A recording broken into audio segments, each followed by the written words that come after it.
Përshëndetje Arvri dhe Drini, për radha për sot titullohet Farkëtari Trim. Ishte një herë një baba që kishte një djalë. Ky djalë nuk ishte si gjithë djemtë të tjerë, po kreshnik. Një ditë babai e mori djalin dhe e shpuri tek këpucari që të mësoj zanat.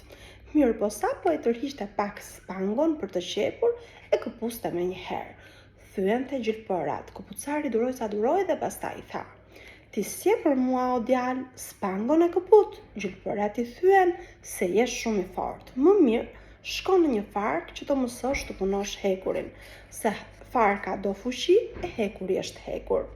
Kështu bëri djali, shkoi të punoj te një farkëtar, mirë po as aty s'qëndroi dot.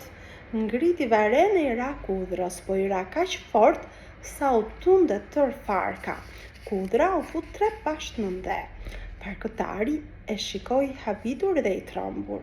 "Unë s'të mbaj dot o djalë, se ti më shkatron farkën, mbaj dorën të jap pare sa të duash, vetëm largohu që këtej."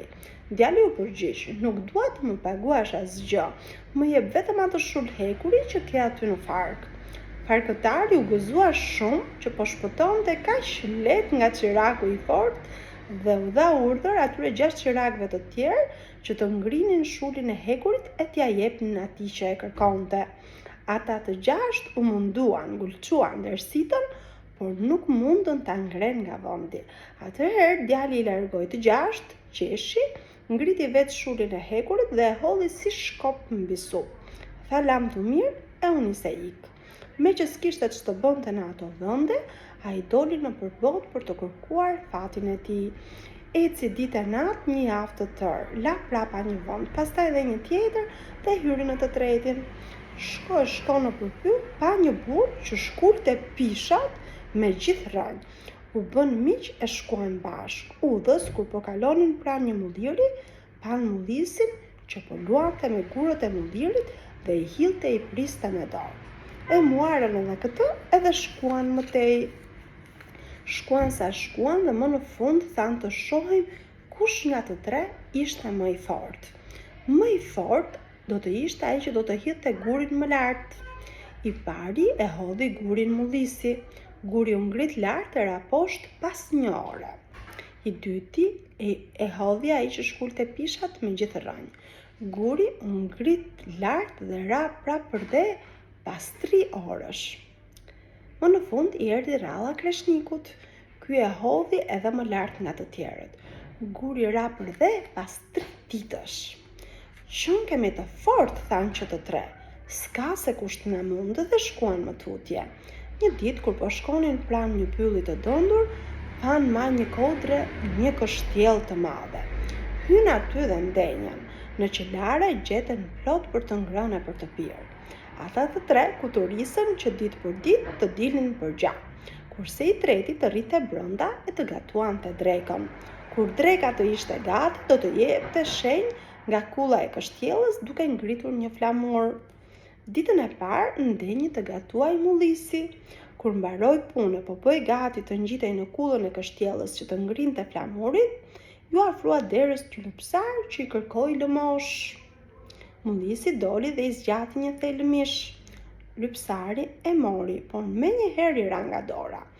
Atëherë ju lut mullisit të ulej e ta merrte, sepse ai ishte gjoja plak dhe nuk mund të përkulej. Mullisi ul të marrë thelën. Në këtë kohë, lypsari rrëmbeu atë shulin e hekur të farkëtarit, e ngriti dhe nisi ta godasë. Bam e bum, gjersa e la të shtrirë për dhe, gjysëm të gjallë e gjysëm të vdekur. Mullisi i gjorë s'kish ngrënë kurrë një të rrahur të tillë. Si e la kështu të shtrirë, lypsari u shtuk. Në këtë kohë, ata dy gjatarët i kish marrë uria.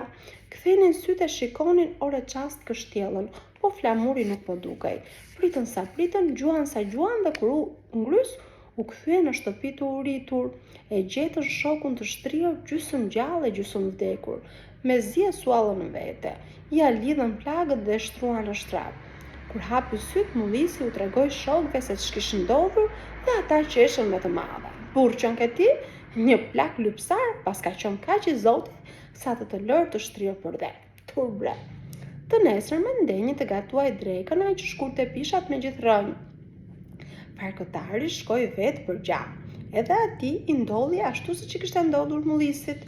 Lypsari e radhë mirë me shull, e la të shtrirë e krisi e iku. Farkëtari gjuante e priste shenjën në majë të kullës. Priti sa priti i uritur, u kthye në shtëpi. Hama trim pas ke qenë edhe ti, tha kur pa shokun të shtrirë përdet tek pragu i derës. Nesër e kam rradhur unë të gatuaj drekën, të shohin kush do të dalë më i fortë. U gdhi ditë. Farkëtari zuri të gatuaj drekën. Sa po zgjeu mishi, erdhi lypsari dhe kërkoi lëmosh. Farkëtari u zëmërua, megjithatë i erdhi mëshirë dhe i dha një thel mish. Lypsari e mori dhe aty për aty i ra nga dora. Ju lut farkëtari të ulej e t'ja jepte për së dyti. Si the, e pyeti farkëtari duke thirrur. Kaq për tac qënke sa s'dashke të ulesh e ta marrësh për dhe. Me të thonë kështu, i ra me shull në supë dhe e shëmbi. Sa të hapësh e të mbyllësh syt, lypsari u shtuk, e përpiu dheu. Hë kështu thirri farkëtari, që sot e tutje ky lypsar nuk do të shkel më këtu. Kur u shëruan të dy shokët, farkëtari i mori dhe shkoi të shohë vendin ku ishte zhdukur lypsari, e çpatje një gremin të errët si nata. U tha shokëve, o shok, njëri nga ne duhet të zbres poshtë që të shohë ç'ka atje. Të zbres, po si të zbres, gremina s'kishte fund. Dha me muara ndërsa kuturisën të lidhin një zile me një spango. Kështu që ai që do të zbriste poshtë, ta tërhiqte spangon e të jepte shenjë po të shite ndonjë rrezik. I pari zbriti mullisi. Me të zbritur një 10-15 pash, u shep e ras ziles. Shokët e nxuarën lart, zbriti ai që shkulte pishat, por nuk duroi dot më shumë dhe i ra dhe ai ziles, e nxorrën edhe këtë. Fundit zbriti farkëtari me gjithë shullin e hekurt. Zbrit arriti përpara një dere hekuri. I ra me shull dhe hapi, po ç'pa atje? Çudi, atje pa botën tjetër, botën e poshtme. Ajo botë që ka më e bukur se sa bota e sipërme. Farkëtari u nis andej dhe arriti në një vend ku kishte 3 kështjella. Njëra e argjend, tjetra e artë, ndërsa e treta e xhevahirt. Ai ndenjë e shikoi një copë herë, pastaj kuturisi të hynte në të 3 kështjellat për të parë se ç'kishin brenda. Hyri në të parën. Këtë e ruante një gjarpër i madh. Gjarpër të këtill farkëtari s'kishte parë kurrë në jetën e tij. Mori shullin që mbante në supë, i ra dhe e la në vend. Hyri në kështjell dhe aty doli përpara një vajzë e bukur, i cila i tha: "O Trim, ti më shpëtove. Mua më kishin rrëmbyer nga shtëpia, më kishin magjepsur e më mbanin këtu si robinj." Farkëtari e mori vajzën, e shpuri në të hyrë të greminës, i ra ziles dhe u thirri shokëve që ta ngrinin lart. Me të ndarë, vajza nxorri dhe i dha një unaz xhevahiri dhe i tha se në 2 kështjellat e tjera ndodheshin 2 vajza të tjera të rrëmbyera e të magjepsura. Mullisi dhe ai që shkulte pisha tërhoqën litarin dhe nxorrën lart. Vajza u pëlqeu të dyve, sa u zun shok me shok se kush donte ta merrte për grua. Në këtë kohë farkëtari futi në gisht unazën dhe shkoi në kështjellën e dytë. Kur bëbonte të hynte brenda, i doli përpara një kuçedër gojmadhe që u mata për pi. Plasi lufta, një luftë e fortë. Farkëtari me zi mundi ta vras kuçedrën dhe hyri brenda. Aty doli përpara një vajzë edhe më e bukur se e para. Farkëtari e mori edhe këtë dhe e shpuri aty ku kishte shpën të parën. Me të ndarë, vajza i dha një shpatë të artë dhe i tha që të mos e përdorte, vetë se nëse do të ngjendej në rrezik të madh. Kur e pan vajzën ata të dy lart, zunë të ngrinden me njëri tjetrin se kush ta merrte për grua. Në këtë kohë farkëtari me shullin në dorë e shpatën në brez, u nis të shkojë në kështjellën e tretë. Mirëpo derën e kështjellës e ruante një sprinj me 3 kokë. Farkëtari nuk e zgjati shumë punën, mori shullën dhe i ra sprinjës. Ai pandete se do ta shemte me një të goditur, po sprinja ishte shumë e fortë. Mente përpiu.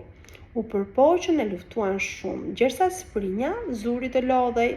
Atëherë farkëtari zhveshi shpatën e artë dhe ja preu të 3 kokat. Sprinja u përpërlit sa u tund dheu. Farkëtari hyri brenda në kështjell. Aty doli përpara një vajzë më e bukur nga të tjerat. Ajo ndriste ashtu siç ndrit ylli i mëngjesit që i rreson të gjithë yjet e tjerë. Ata të dy, Farkëtari Trim dhe vajza e bukur, e shikuan një copë herë në sy njëri tjetrin si të magjepsur. Më në fund vajza i tha: "O Trim, ti më shpëtove jetën, këtë të mirë nuk do të harroj kurrë." Farkëtari e mori dhe e shpuri atje ku kishte shpëndur të parat. Ata që rrinin sipër hoqën litarin dhe e nxorrën në botën e sipërme. Kur e pan kaq të bukur, zunë të rrien shok me shok, sepse sikush e donte për vete. Farkëtari i bëri me shenjë që ta nxirrnin, por ata të dy s'kishin ngepur këtë punë se po luftonin me njëri tjetrin. Farkëtari zuri të vrasë mendjen ç'të bëj që të dalë në botën e sipërme. Mendoi sa mendoi, pastaj kuturisi të hyj prapë në të tri kështjellat dhe mbushi trastat me are argjend dhe me xhevahir, aq sa mund të mbante. Pa pritur në kështjellën e fundit, e pa atë lupsarin plak që ishte strukur në një cep e dridhej nga frika si fleta e plepit. Farkëtari e kërcënoi me shullin e hekurit dhe i tha që t'i tregonte derën që e nxirrte në botën e sipërme. Ai tjetri që ishte magjistar u tremb. Nxorri një çelës të madh, ja dha Farkëtarit dhe i tregoi derën. Farkëtari i thirrri me zemërim: "Mua më tregon derën? Hape vetë, se do të shem me këtë shull." Dashje pa dashje, magjistari u afrua derës i Raziles. Dera u hap menjëherë. Atëherë të trija kështjellat u zhdukën, i përpiu dheu bashkë me magjistarin. Farkëtari u trem shumë e doli vrap nga bota e poshtme. U gjend në botën e sipërme dhe pa ato tri kështjellat në mes të ca luallëve të gjelbër. Fërkoi sytë e tha: "A mos po shoh ëndër?" Ju afrua kështjellave. E ç'pa aty?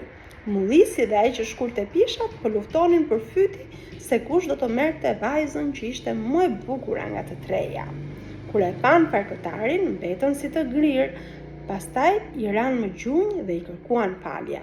Farkëtari i fali, po u tha se vajza do t'i ndante vetë si të donte, dhe ashtu bëri. Vajzën e tretë e mbajti për vete, të parën ja dha mullisit dhe të dytën atij që shkulte pishat. Të trija vajzat ju falën edhe një herë që e kishte shpëtuar. E treta pranoi me gëzim që ai ta merrte për grua. Në atë çast, Farkëtari u ndryshua menjëherë dhe u bë një djalosh i bukur i veshur me rroba mëndafshi. Tani nuk ishte më kreshnik, pas që pëlqente të ishte ashtu. Ashtu u ndryshuan edhe mullisi dhe ai që shkulte pishat, dhe jetuan të lumtur për jetë jetëve.